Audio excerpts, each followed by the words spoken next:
আসসালামু আলাইকুম, স্বাগতম আপনাকে কোডিং উইথ মামুন ইউটিউব চ্যানেলে।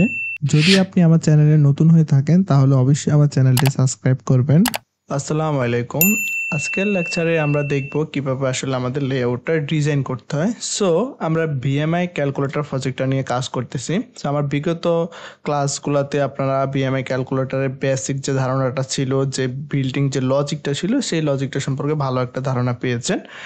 ইভেন আপনাদেরকে আমি থিম ডাটা নিয়েও কিছু কথা বলেছি, থিম সম্পর্কে একটা ধারণা দেওয়ার চেষ্টা করেছি। সেই ভিডিওগুলো কিন্তু সিকোয়েন্স মেনটেন করে দেখে নিয়েছেন, আদারওয়াইজ কিন্তু অনেক কিছু আসলে বুঝবেন না। সো আমি বলবো যে আপনারা সব বিষয়গুলো সিকোয়েন্স মেনটেন করে দেখার চেষ্টা করবেন। ইভেন আমার ইউটিউব চ্যানেলে চলে যাবেন এবং প্লেলিস্ট ধরে সম্পূর্ণ ভিডিওগুলো দেখার চেষ্টা করবেন। তো ফার্স্ট অফ অল আমাদের মেইন উদ্দেশ্য ছিল যে আমরা যখন মেইলে সিলেক্ট করব এবং আমরা সেন্টিমিটারে নেব, দেন আমাদের হাইট ওয়েট থাকবে এবং আমরা ক্যালকুলেট করব। ক্যালকুলেট করার পরে দেখতে পাচ্ছেন আমাদের এখানে কিন্তু রেজাল্ট দেখাবে আনহেলদি বা আমাদের যে ইয়াটা আছে সেটা দেখাবে। আমরা সাপোজ এখানে সেন্টিমিটারটা কমাই দিলাম, দেখতে পাচ্ছেন নর্মাল, মানে BMI calculator body mass index. So এখন আমরা এই ভিডিওতে যেটা দেখবো সেটা হলো যে আমরা কিভাবে এই ডিজাইনটা প্রথমত ফার্স্ট অফ অল লে আউট করবো। প্রথমত এই ডিজাইনটা আমরা কিভাবে ডিজাইন করব, এই ডিজাইনটা ডিজাইন করতে হবে। তো এখানে দেখেন বিষয়টা হলো যে খুব সুন্দর করে দেখেন, এখানে একটা বক্স এবং দুইটা বক্স, এখানে বড় একটা বক্স, এখানে একটা বক্স, এখানে একটা বক্স, টোটাল এখানে কিন্তু 5টা বক্স আছে। আপনার কাজ হলো যে 5টা বক্স আপনি ডিজাইন করবেন, ঠিক আছে? সো আমি যদি আপনাদেরকে বলি সেটা হলো যে আপনারা যদি পারেন তাহলে নিজেরা করে নেবেন, দেন আমরা কিন্তু এই কাজটা নিয়ে আমরা অলরেডি কাজ শুরু করব এর কিছুক্ষণ পরে। যদি আপনি পারেন তাহলে এই ডিজাইনটা করে নেবেন, দেন আমাদের সাথে জয়েন করবেন অথবা আমার থেকে ডিজাইনটা দেখে নিতে পারেন। ডাটা নিয়ে যে কাজটা করেছি সেটা অলরেডি আপনারা দেখে নিয়েছেন। সো আমি যদি এখানে এই যে আমাদের ইনপুট ফেজটা আছে, সো এখন আমরা এই ইনপুট ফেজটাকে আলাদা করে ফেলবো। That's it. আমাদের এখান থেকে যে মেইন যে ফেজটা আছে, মেইন ফেজের মধ্যে জাস্ট আমরা এখানে স্ট্যাটাস উইজেটের মধ্যে এই ডাটাগুলো আমাদের মেইন ফেজে থাকবে এবং আমরা আলাদা একটা ইনপুট ফেজ নামে একটা ফেজ ক্রিয়েট করে নেব। সো প্রথমেই আমরা চলে যাচ্ছি লিপ ফোল্ডারে। লিপ ফোল্ডারে গিয়ে আমরা এখানে ডাট ফাইল ক্রিয়েট করবো। তো আমি দিয়ে দিচ্ছি ইনপুট আন্ডারস্কোর, আমরা দিয়েছি page dot dot. That's it. আমাদের ইনপুট ফেজটা ক্রিয়েট করা হয়ে গেল। এখন আমাদের কাজ হলো আমরা এখান থেকে এটাকে কাট করে নেব আমাদের ইনপুট ক্লাসটাকে, কারণ আমরা সেপারেট সম্পূর্ণ সেপারেট কি করার চেষ্টা করব, ফেজ তৈরি করার চেষ্টা করব। That's it. আমরা এখানে এটা কাট করে নিলাম। ইভেন আমাদের কাজ হলো এখন আমরা এটাকে ইনপুট করে নেব। আমরা এখানে ইনপুটে ক্লিক করব, input flutter material dot dot, প্যাকেজটাকে আমরা ইনপুট করে নিয়েছি। That's it. ইভেন এখানে ইনপুট ফেজটাকে আমরা জাস্ট এখান থেকে ইনপুট করে নেব। Okay fine. আমরা এখান থেকে প্যাকেজ ইনপুট পেজটাকে ইনপুট করে নিলাম। That's it. তাহলে আমাদের মোটামুটি কাজটা কমপ্লিট। এখন যদি আমরা হট রিলোড করি, সেম অ্যাজ ইউজুয়াল আমাদের সেম প্রজেক্টে এখানে আছে বিএমআই ক্যালকুলেটর। এটা হলো আমাদের অ্যাপ বার এবং আমাদের বডির কালারটা এরকম, কারণ বডির কালারটা চেঞ্জ করার রিজন হলো স্ক্যাফোল্ডের মধ্যে কালার দিয়েছি এবং কালারে আমরা কোড দিয়েছি। Okay fine. এখন যেটা আমাদের কাজ হবে সেটা হলো যে আমরা এখানে বক্স তৈরি করব। তো ফার্স্ট অফ অল আমরা চলে যাচ্ছি আমাদের ইনপুট পেজে। আমরা যা কাজ করবো সম্পূর্ণ কাজটা কিন্তু আমরা এখানে ইনপুট পেজে কাজটা করার চেষ্টা করব। ইনপুট পেজের মধ্যে আমরা চলে যাব বডিতে এখানে আমরা সেন্টার ব্যবহার করছি। সো এখন বডিতে এসে আমি জাস্ট এখান থেকে নিয়ে নিচ্ছি, আমরা এখান থেকে কি ব্যবহার করব, আমরা বডিতে এসে আমি নিয়ে নিচ্ছি এবার কন্টেইনার। এবার এখানে দিয়ে দিচ্ছি কন্টেইনার নিয়ে নিচ্ছি। Container, that's it. সো কন্টেইনারের মধ্যে আমরা কি করতে পারি, কন্টেইনারে আমরা জাস্ট এখানে হাইট দিতে পারি, ওয়েট দিতে পারি। তো আমি দিয়ে দিচ্ছি হাইট দিয়ে দিচ্ছি 200.0 এবং এখানে আমি দিয়ে দিচ্ছি ওয়েট দিয়ে দিচ্ছি প্লাস 170 কন্টেইনারে। এবং আমরা কন্টেইনারে মার্জিন দিতে পারি, মার্জিন দিয়ে দিচ্ছি add inside dot all, margin property 15। Even আমি এখানে মার্জিন দিয়ে দিলাম। That's it. এবং কালার দিতে পারি, আমি এখানে দিয়ে দিচ্ছি কালার। আমাদের কালার যে কোডটা আছে সেটা যদি আমি দেই 0 0x, তারপরে হলো FF FF1D1E33 এটা হচ্ছে আমাদের কালার কোডটা। That's it. এখন আমরা এটাকে হট রিলোড করে নিচ্ছি। দেখতে পাচ্ছেন আমাদের একটা বক্স তৈরি হয়ে গেল সিম্পলি। এখানে আসলে বেশি কিছু করি না, আমাদের একটা বক্স তৈরি করে ফেলেছি। বাট আমাদের এই বক্সের কালারগুলো ইয়াটা দেখতে পাচ্ছেন শেপ কর্নারটা একটু রাউন্ড করা। হ্যাঁ, তো আমরা এটা কিভাবে করব? তো এই রাউন্ড কর্নারটা করার জন্য আমাদের চলে যেতে হবে ডেকোরেশনের সাহায্য নিতে হবে। তা আমি এনেছি ডেকোরেশন,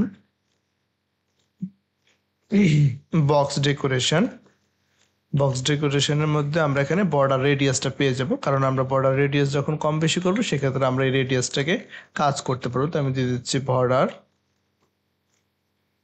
বর্ডার রেডিয়াস ব্যবহার করবো, বর্ডার রেডিয়াস ডট সার্কুলার ব্যবহার করে আমি দিচ্ছি 10.0।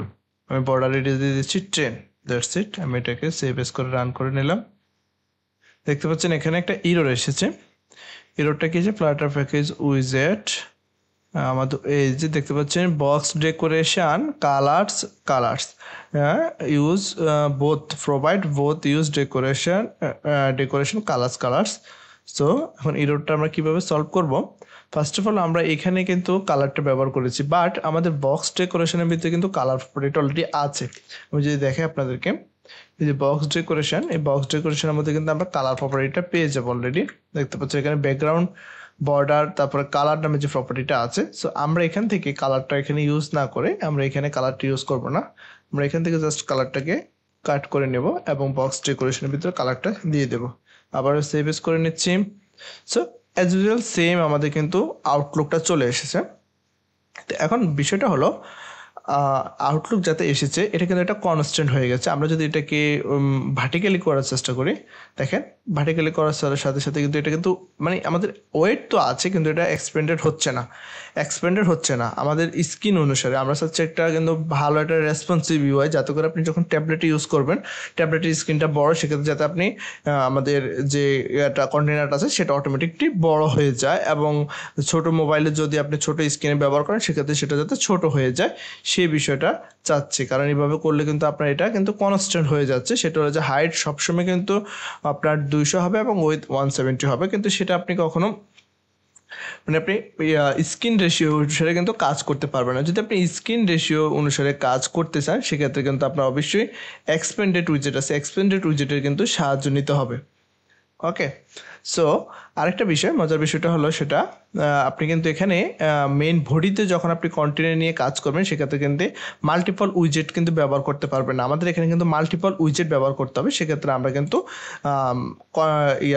কলামের কিন্তু হেল্প নিতে হচ্ছে। তো আমরা এখান থেকে বডিতে চলে আসলাম। বডিতে আসার পরে আমরা জাস্ট এখান থেকে এই আমাদের যে বডি আছে বডির এখান থেকে আমরা এটাকে কাট করে নিচ্ছি। এটাকে আমরা দিয়ে দিচ্ছি ফার্স্ট ফল, এটাকে আমরা নিচে পেস্ট করে দিলাম বডিতে আমরা কি নেব? বডিতে আমরা ফার্স্ট অফ অল প্রথমে নিব কলাম। আমরা দিয়ে দিচ্ছি কলাম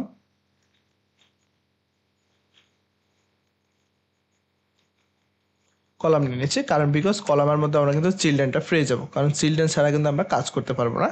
তো আমাদের এটা রেসপন্সিভ ইউআই করার জন্য আমরা এখানে এক্সপেন্ডেড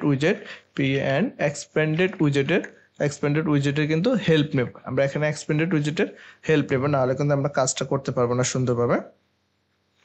আমি দিয়ে দিচ্ছি এক্সপেন্ডেড উইজেট। এখন এক্সপেন্ডেড উইজেটের মধ্যে কিন্তু চাইল্ড প্রপার্টি আছে। সো আমাদের কাজ হবে এখন এক্সপেন্ডেড যে চাইল্ড প্রপার্টি আছে চাইল্ডের মধ্যে জাস্ট আমরা এখান থেকে আমাদের কন্টেনারটাকে কিন্তু পেস্ট করে দিতে পারি। আমরা এখান থেকে আমাদের কন্টেনারটাকে পেস্ট করে দিলাম। দ্যাটস ইট। এখান থেকে এটাকে আমরা রিমুভ করে দিচ্ছি। ওকে ফাইন, আমরা এটাকে সেভ এস করে নিলাম।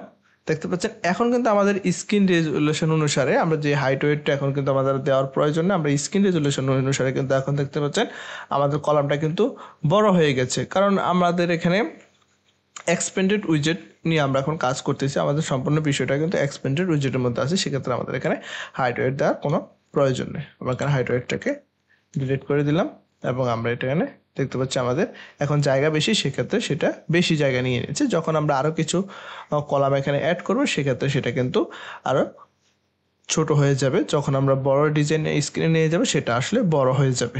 এটা হলো মেইন বিষয়টা। তো এখন আমাদের এখানে কিন্তু কলাম কয়টা নিতে হবে? আমাদের এখানে একটা বক্স আছে, দুইটা বক্স, দেন আরেকটা আছে, দেন একটা মোট টোটাল 5টা বক্স এখানে কিন্তু আমাদের আছে। তো পাঁচটা বক্সের ক্ষেত্রে আমাদের কিন্তু 5 বার কিন্তু আমাদের কি নিতে হচ্ছে, এক্সপেন্ডেড উইজেটটাকে কিন্তু বারবার কিন্তু কল করার প্রয়োজন হচ্ছে। আমি এখান থেকে আবারও এক্সপেন্ডেড উইজেটটাকে নিয়ে নিচ্ছি, কপি করে, এবং দেন এখানে আমি আবার এটাকে পেস্ট করে দিচ্ছি। 2টা বার আমি এখানে পেস্ট করে দিলাম, আবার কনফিডেন্স করে নিলাম। দেখতে পাচ্ছেন আমার এখানে 2টা বক্স হয়ে গেল। ক্লিয়ার? এখন আমাদের কিন্তু নিচে আরেকটা বক্স কিন্তু প্রয়োজন আছে, নিচে কিন্তু আমাদের আরেকটা বক্স লাগবে। সো আমরা আবারও এক্সপেন্ডেড উইজেটে চলে যাচ্ছি। এক্সপেন্ডেড উইজেটের ভিতরে যাওয়ার পরে আমরা এখানে চলে এলাম, আরেকটা বক্স আমরা এখানে করে নিলাম। টোটাল আমাদের প্রথমত ডিভাইডেড করে নিলাম 3টা ভাগে। এখন এখানে একটা ভাগ হবে, এখন এখানে একটা ভাগ হবে, দ্যাটস ইট। তাহলে আমাদের 2টা ভাগ হচ্ছে, কারণ এটার ভিতরে আসলে কাজটা হলো যে আমাদের 3টা যখন এক্সপেন্ডেড উইজেট নিয়েছি, আমাদের ভাগ হয়ে গেছে। এখন এর ভিতরে আমাদের এক্সপেন্ডের ভিতরে কি নিতে হবে, রো নিতে হবে। কারণ প্রথমে তো আমরা এটাকে 3টা ভাগ করে নিয়েছি। এটা হলো আমাদের যেটা ভিএমআই এর যে মেইন পার্টটা আমি যদি আপনাদেরকে দেখাই, সেটা হলো যে দেখাচ্ছে একটু, এই হলো আমাদের অ্যাপস। প্রথমত এটা হলো আমাদের হাইট এবং সেন্টিমিটার যেটা আছে সেটা বেরোলো, এবং এখানে একটা আমরা এখানে এখানে হাইট ওয়েট দেখতে পারবো, এখানে মেল এবং ফিমেল এই 2টা জিনিস এখান থেকে আমরা সিলেক্ট করবো, এবং আমাদের ওয়েট এবং এজ এই 2টা জিনিস আমাদের নিচে থাকবে। সেমভাবে আমরা সেই কাজটা করতে হবে। সো আমরা চলে যাচ্ছি আমাদের মেইন ডিজাইনে মূলত আমরা 3টা ভাগ করে নিয়েছি। এখন আমাদের কাজ হলো আমরা এখানে এক্সপেন্ডেড উইজেটের মধ্যে কিন্তু আমাদের রো নিতে হবে। আমরা চলে যাচ্ছি মেইন কলামের মধ্যে, সেম প্রথমত কলাম, দেন কলামের মধ্যে আমাদের চিলড্রেন। তো চিলড্রেনের ভিতরে আমরা এখানে দেখতে পাচ্ছি এক্সপেন্ডেডের মধ্যে ডাইরেক্ট চাইল্ড। তো আমরা সরাসরি চাইল্ডে যাবো না, আমরা চাইল্ডে না গিয়ে আমরা এখানে কি যাবো, আমরা এখন রয়ে যাবো রোয়ে। আমরা জাস্ট এই কন্টেনার উপর ক্লিক করে এখানে জাস্ট আমরা দিয়ে দেবো র্যাপ উইথ উইজেটের সাহায্যে আমরা এখন দিয়ে দিতে পারি রো উইজেটের হেল্প নিতে পারি। রো এর মধ্যে চাইল্ড থাকে না, রো এর মধ্যে থাকে চিলড্রেন। তো আমরা এখানে দিয়ে দিচ্ছি চিলড্রেন। বা আমরা আরেকটা কাজ করতে পারি, সেটা হলো যে আমাদের ইয়েটাকে আছে, কন্টেনারটাকে আছে, এটাকে আমরা র্যাপ করে জাস্ট এখান থেকে আমরা এটাকে রো আছে, র্যাপ উইথ রো, আমরা এখানে রো এর মধ্যে কিন্তু সেটা করে নিতে পারি। That's it. রো টিপ দিলে সাথে সাথে সেটা হয়ে যাবে। এখন আছে দেখেন এখানে কিন্তু আমাদের কন্টেনার আছে, আমরা এই কন্টেনারটাকে ডাবল করে ভাগ করে নেব। তো আমরা এখান থেকে সেম ভাবে আগের মতো কিন্তু আমরা এখন কন্টেনারটাকে আবারও কপি করে নিচ্ছি, এখানে আবারও পেস্ট করে দিচ্ছি। That's it. সেমভাবে আমাদের এই এক্সপেন্ডেড আছে, এই রোটা কিন্তু আমাদের সর্বশেষ আবার নিচে কিন্তু কাজে লাগবে। সো আমরা এখান থেকে এটাকে কপি করে নিচ্ছি, এবং আমাদের নিচের যে এক্সপেন্ডেড আছে, এই এক্সপেন্ডেড উইজেটটা আছে, এখন এটাকে আমরা এখান থেকে রিপ্লেস করে আবার কন্ট্রোল ভি করে দিচ্ছি। That's it. সেভ করে নিলাম। এটা কিন্তু দিয়ে দিয়েছি, আমি ভুল করেছি, আমি ডাইরেক্ট কন্টেনার দিয়ে দিয়েছি। সো আপনারা কিন্তু এক্সপেন্ডেড সহকারে রো এর মধ্যে পেস্ট করবেন, রো, চিলড্রেন, দেন এক্সপেন্ডেড, দেন কন্টেনার, এভাবে কিন্তু দিবেন। সরাসরি কন্টেনার দিলে সেটা কিন্তু কাজ করবে না। এখন দেখেন এই যে রো আছে, যেমন আমাদের এই যে এক্সপেন্ডেড আছে এবং রো আছে, সেম লেআউটটা কিন্তু আমাদের নিচে দিতে হবে। সেম লেআউটটা কিন্তু আমাদের নিচে আমরা কিন্তু পেস্ট করতে হবে। সেম এখান থেকে আমরা এটাকে কপি করে নিচ্ছি, কপি করার পরে দেন আমরা এই যে এক্সপেন্ডেডটা আছে, এই এক্সপেন্ডেডটাকে আমরা রিপ্লেস করে এটার উপরে দিয়ে দেবো। That's it. আমরা এখানে পেস্ট করে দিলাম, এবং এটাকে আমরা হট লোড করে নিচ্ছি। দেখতে পাচ্ছেন আমাদের ডিজাইনটা কিন্তু খুব সুন্দরভাবে কিন্তু কাজ হয়েছে। এখন মজার বিষয়টা হলো, সেটা হলো যে বারবার কিন্তু আমাদের কোড রিপিটেশন হয়েছে। আমরা এখানে এক্সপেন্ডেড নিয়েছি, এখানে এক্সপেন্ডেড নিয়েছি, বারবার আমাদের কোড কিন্তু রিপিটেশন হচ্ছে। তো কোড রিপিটেশন এটা আসলে অ্যাবসলিউট গুড ওয়ে না, এটা আসলে ব্যাড ওয়ে। কারণ আপনার কোড কখনোই রিপিটেশন করা যাবে না, বারবার আপনি কোড রিপিটেশন করতে পারবেন না। আপনি একটা কোডকে আপনি মাল্টিপল টাইম ব্যবহার করেন, দ্যাটস ইট, এটাই আপনার জন্য সবচেয়ে ভালো ওয়ে। আপনি যখন কোড বারবার রিপিটেশন করবেন, সেক্ষেত্রে আপনার প্রোগ্রামের সাইজ বেড়ে যাবে, এবং আপনার গার্বেজ তৈরি হবে বারবার একই কোড রিপিটেশন করার জন্য। সো আমাদের কাজ হলো আমরা এখন এটাকে কিন্তু রিপিটেশনটা কিন্তু আমাদের এড়াতে হবে, আদারওয়াইজ কিন্তু আমরা সেই কাজটা কিন্তু আমরা করতে পারবো না। তো এখন রিপিটেশন আমরা কিভাবে করব, আমাদের দেখতে পাচ্ছেন আমাদের সবগুলোতে কিন্তু এই যে কন্টেনার থেকে এই পর্যন্ত কিন্তু সেম, আমরা এখান থেকে কন্টেনার থেকে এই পর্যন্ত কিন্তু আমরা কিন্তু সেম রেখেছি। এক্সপ্যান্ডেড উইজেট আমরা ব্যবহার করেছি, মাঝে মধ্যে কিন্তু আমরা এর ভিতরে আবার কি ব্যবহার করেছি, আমরা এর মধ্যে আবার রো ব্যবহার করেছি, রো এর মধ্যে আবার কখনো কখনো আমরা কলাম ব্যবহার করেছি, সেটা কিন্তু আমরা নিজেদের মতো করে কিন্তু সেটা আমরা করে নিয়েছি। তো এখন যে সেম যে বিষয়টা আছে আমরা এখানে কন্টেনার দেখতে পাচ্ছি, সেম যে বিষয়টা আছে কন্টেনার পর্যন্ত, এই কন্টেনারটাকে আমরা কি করব, এক্সট্রাক্ট করে নিব। আমরা এই কন্টেনারটাকে এক্সট্রাক্ট করব, সেটা কিভাবে করব, আমরা জাস্ট কন্টেনার উপরে ক্লিক করব, ক্লিক করার সাথে সাথে এখানে দেখেন এক্সট্রাক্ট মেথড আছে, এক্সট্রাক্ট উইজেট আছে। তো আপনি চাইলে এক্সট্রাক্ট উইজেটে যখন ক্লিক করবেন সেক্ষেত্রে এক্সট্রাক্ট উইজেট হয়ে যাবে। তো নিউ উইজেট আপনি কি দিবেন, আপনার নতুন নামটা আপনি কি দিবেন, তা আমি দিয়ে দিচ্ছি reusable card.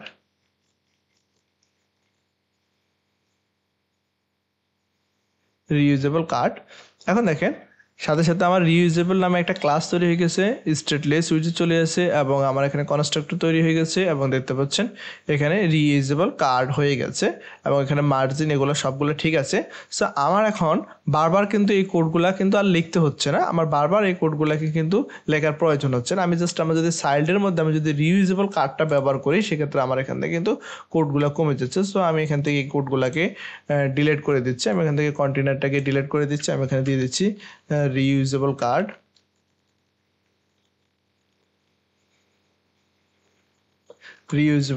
that's it, reusable card দিয়ে দিচ্ছি এবং এক্সপেন্ডেডের ভিতরে আমরা এখান থেকে জাস্ট রিইউজেবল কার্ডটাই ব্যবহার করলে কিন্তু হয়ে যাচ্ছে। সো আমি এখান থেকে যে কন্টেনার আছে সাইল, এখান থেকে আমি এটাকে ডিলিট করে দিচ্ছি, দ্যাটস ইট। এখানে জাস্ট রিইউজেবল কার্ড দিয়ে দিচ্ছি, সব জায়গায় আমরা কিন্তু রিইউজেবল কার্ডটা দিয়ে দিতে পারি। আমি এখান থেকে দিয়ে দিচ্ছি রিইউজেবল কার্ড, এই কন্টেনার পর্যন্ত এখান পর্যন্ত আমি এটা ডিলিট করে দিচ্ছি, দ্যাটস ইট। এখানে আমি দিচ্ছি রিইউজেবল কার্ড, ওকে। দেন আবারও এখানে কন্টেনার আছে, সো এটা আপনারা করে নেবেন, এভাবে কিন্তু কাজটা খুব ইজিলি করে নেবেন, তাহলে কোডের আর রিপিটেশন হচ্ছে না। তো দেখেন এখন কিন্তু কোড অনেকটাই কমে গেছে, আমরা এখানে কোড অনেকটাই কমাতে পারছি জাস্ট আমরা রিইউজেবল কার্ডটা ব্যবহার করে। এবং যদি আবারও হট রিলোড করে প্রোগ্রামটা রান করে দেখতে পাচ্ছেন আমাদের এখানে কোনো চেঞ্জ আসে নাই, নো চেঞ্জ। আরেকটা বিষয় হলো যখন আমরা এখানে ক্লিক করব, দেন ক্লিক করার সাথে কিন্তু আমার কালার কিন্তু অ্যাক্টিভ কালার এবং ইনঅ্যাক্টিভ কালার এই দুটো কালার কিন্তু চেঞ্জ হবে এই কার্ডের উপরে।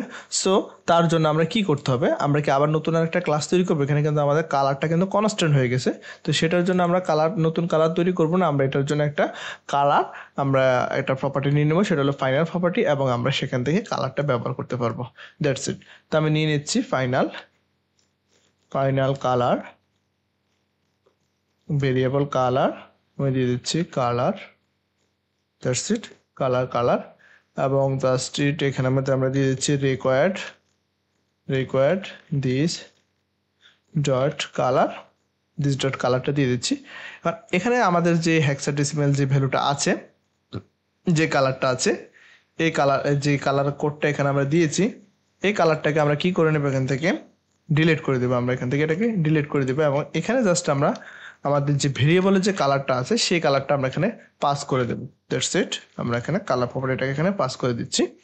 এখন দেখেন সাথে সাথে আমাদের এখানে ইরর চলে এসেছে, কারণ আমার প্রত্যেকটা উইজেট কিন্তু চাচ্ছে তাকে আমরা একটা কালার প্রোভাইড করি। তো আমরা এখানে আমাদের সেমভাবে পাস করে দেব, আমরা এখানে দিয়ে দিতে পারি কালার্স, আমরা এখানে কালার্সের কোডটা আমরা এখানে দিয়ে দিতে পারি। আমরা কালার্সের কি কোড দিতে পারি, আমরা এখানে আমাদের যে ভ্যালুটা আছে সেই ভ্যালুটা এখানে পাস করতে পারি, দ্যাটস ইট। আমরা ভ্যালুটা পাস করে দিয়েছি। তো চাইলে প্রত্যেকটা প্যারামিটারে কিন্তু আমরা সেম ভ্যালুটা কিন্তু দিতে হবে আমাদের, কারণ সেম ভ্যালুটা দিলে যে আমাদের প্যারামিটার হিসেবে সম্পূর্ণ বিষয় কাজ করবে। তো আমরা সেম প্যারামিটারের সেম ভ্যালুটা দিয়ে দিচ্ছি, কারণ আমরা এক এক জায়গায় আমরা চাইলে কিন্তু যখন আমরা এক এক কালার চেঞ্জ করবো সেক্ষেত্রে কিন্তু আমরা এখানে চাইলে যে কোনো কালার চেঞ্জ করতে পারি। ধরেন সাপোজ আমার এখানে মনে হলো যে আমি এই কন্টেনারটাকে ব্লু কালার দেবো, দ্যাটস ইট। আমি যখন আবার কন্ট্রোল এস করে নেব, দেখতে পাচ্ছেন আমার এই সাইডটা কিন্তু ব্লু কালার হয়ে গেছে। মিডিলে যখন আমরা ব্যবহার করব, আমি যদি চাই যে এইটাকে আমরা এটা পার্পল কালার বা একটা গ্রিন কালার ব্যবহার করব, সেক্ষেত্রে সেটা আমরা করতে পারবো, কারণ দেখতে পাচ্ছেন এটা গ্রিন হয়ে গেছে। কারণ আমরা কিন্তু চাইলে মাল্টিপল কালার এখানে ব্যবহার করতে পারবো বিভিন্ন প্রপার্টির জন্য। যদি আপনি এখানে কালার প্রপার্টিটা না নিতেন তাহলে কিন্তু আপনার আবার সেম কোড লিখতে হতো, আবার নতুন করে কালার দিতে হতো। তো এটা কিন্তু আপনাদের সবচেয়ে গুড প্র্যাকটিস, যাতে করে আপনারা কিন্তু কালারগুলো নিজেদের মতো করে কালার দিতে পারবেন এবং নতুন করে কালার এখানে সেট করতে পারবেন। তো এই হলো আমাদের রিফ্যাক্টরিং রিইউজেবল যে কার্ডটা আছে, আমরা বারবার কোডটাকে রিইউজ করতেছি, এটা মনে রাখবেন। ডিজাইনটা তৈরি করেছি, মেইন আমাদের যে স্কেলেটন আছে সেই স্কেলেটনটা আমরা তৈরি করতে পেরেছি। তো আগামী লেকচারে আমরা এটাকে আরেকটু মোর এফিশিয়েন্ট করব এবং এখানে আমরা যে বিষয়গুলো আছে সেই বিষয়গুলো আমরা এখানে দেওয়ার চেষ্টা করব। তো আমি প্রথমে যদি একটু বলি আপনাদেরকে, সেটা হলো আপনারা যারা আমার প্লেলিস্ট ফলো করেন তারা অবশ্যই ফাইনাল ভার্সেস কনস্টের যে ভিডিওটা আছে সেই ভিডিওটা দেখবেন, কারণ আগামী ক্লাসে ফাইনাল এবং কনস্টের বিভিন্ন বিষয় নিয়ে কাজ করবে, সেক্ষেত্রে আপনাদের জন্য ইজি হবে এবং আপনাদের জন্য সবচেয়ে ভালো হয় যদি আপনারা ফাইনাল ভার্সেস কনস্ট সম্পর্কে ভালো ধারণা রাখতে পারেন। দেখেন, কারণ কালারের এইভাবে আমরা প্রপার্টিটা ফাইনাল হিসেবে ডিক্লেয়ার করার কারণ হয়, দেখেন এখানে কিন্তু কালার চেঞ্জ হচ্ছে, আমাদের কিন্তু ইনঅ্যাক্টিভ এবং অ্যাক্টিভ কালার কিন্তু চেঞ্জ হচ্ছে, সেক্ষেত্রে সেটা আমরা কিন্তু এই প্রপার্টির সাহায্যে করতে পেরেছি, এই জন্য কালার প্রপার্টিটা নেওয়া। সো আজকের লেকচার এই পর্যন্তই, দেখা হবে নতুন ভিডিওতে, সে পর্যন্ত ভালো থাকুন, সুস্থ থাকুন আর প্রচুর প্র্যাকটিস করতে থাকুন। ধন্যবাদ।